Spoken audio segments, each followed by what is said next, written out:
আসসালামু আলাইকুম, সবাই কেমন আছেন?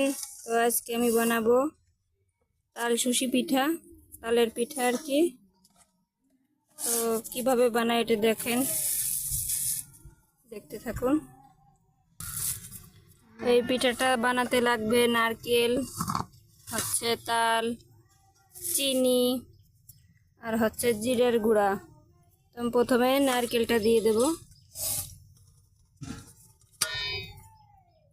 আমি নারকেলটা দিয়ে দিলাম। এবার দিয়ে দেব ভেজে রাখা কিছু জিরার গুঁড়া।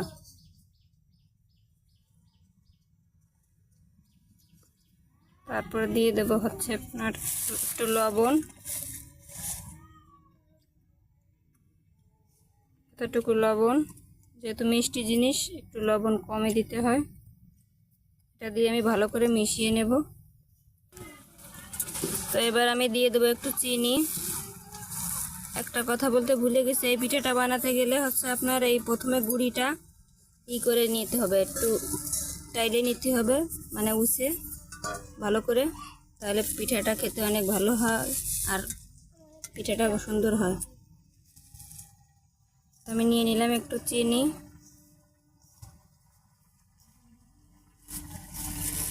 এবার চিনিটা দিয়ে মিশিয়ে, তো চিনিটা দিয়ে আমার ভালো করে মিশানো হয়ে গেছে। এবার দিয়ে দেবো তাল। তো আমি দিয়ে দিচ্ছি তাল। এই পিঠাটা খেতে এত মজা, তাল বড়ার থেকে এই তাল পিঠাটা খেতে বেশি মজা। তো আপনারা অতিরিক্ত তাল দেবেন না, অল্প অল্প করে তাল দিয়ে তারপরে মিশিয়ে ভালো করে পরে আবার দিবেন তাল, নয়তো দেখা যাচ্ছে ডোটা পাতলা হয়ে গেলে পিঠাটা সুন্দর হয় না। তো এভাবে অল্প অল্প করে তাল দিয়ে ভালো করে মেখে নেবেন। পুরো ভিডিওটা আপনারা ভালো করে দেখলে পিঠাটা বানাতে পারবেন। এই পিঠাটা এত মজা খেতে।